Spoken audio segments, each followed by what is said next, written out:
Hello, I'm Deborah Cedillo-Dugan, and welcome to another City Update.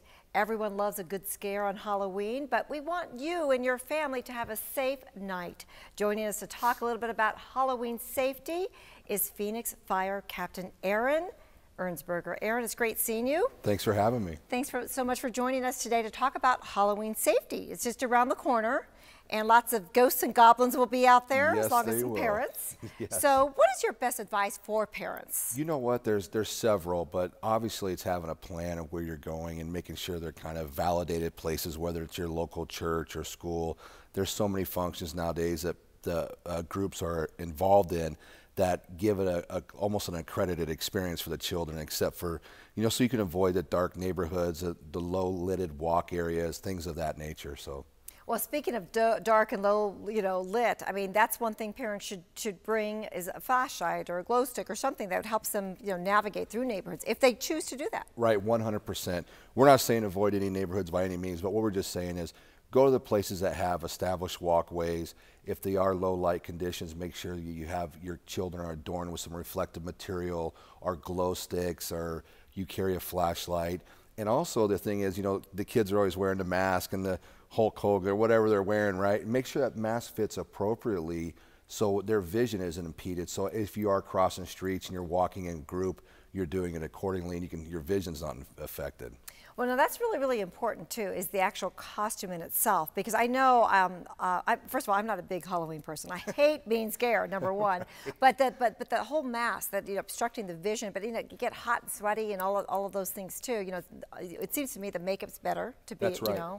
That's to right. have, or just not a mask at all. Yeah, and the mask, so that's important. Make sure the mask fits properly. They can see, like I said, and like you were talking about too, is the safest part is those costumes. Make sure they're non-flammable. That it's labeled on the package. That's a big one, because as you know, everyone has the jack-o'-lanterns and the candles going, and that just backs up reinforces another point. Is try to use the little light, the LED lights inside the jack-o'-lanterns. Limit the actual open flames as much as humanly possible. Mm-hmm. Now, I like what you said too about making sure the walkways and their sidewalks. We live in there's some parts of the valley here, especially in Phoenix. There's still really rural areas, especially up where I live in the Northeast Valley. So your recommendation is the sidewalks. Absolutely. Neighborhoods, the houses that have lights on. Right, right. Stay on the sidewalks. If you are in an area that's rural, that doesn't have sidewalks, stay on the very edge of the street, of that path that's usually already established, that's next to the street. And make sure you're only going to lights that are going to houses that have lights on, the porch lights on, and it's obvious that they're endorsing the experience for the kids. The other thing is, don't cut across yards, or dark yards. Because kids get excited. That's right. That's right. Just stay in a group and have a plan, and make sure there's an adult supervision at all times, right?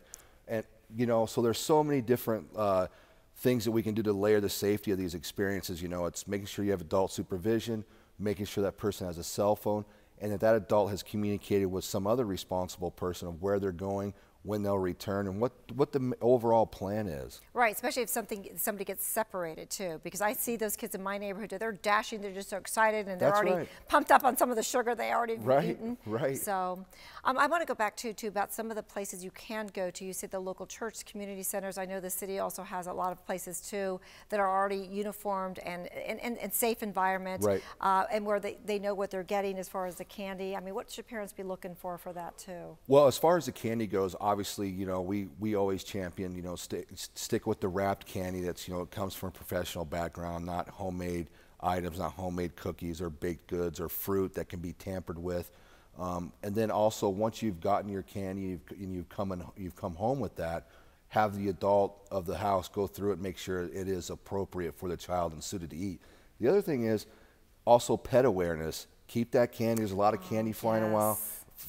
The tin foil they choke on it. Plus, any chocolate at all can turn toxic to dogs. So make sure you're keeping a good eye on your pets as well. Oh yes, the way my husband used to do it when our kids were little, he used to dump all the candy all together. Like, okay, Daddy has to check the candy, and then he'd take out the special candy he wanted. That's right. But one last question for you too is on haunted houses. So for the older teens and maybe college bound, can we talk a little bit about safety too if they choose to maybe do a haunted house? 100%. So make sure if you're going to wear a costume, you're going to a haunted house, or even if you're out and trick or treating, that it's kind of somewhat form fitting, not too loose.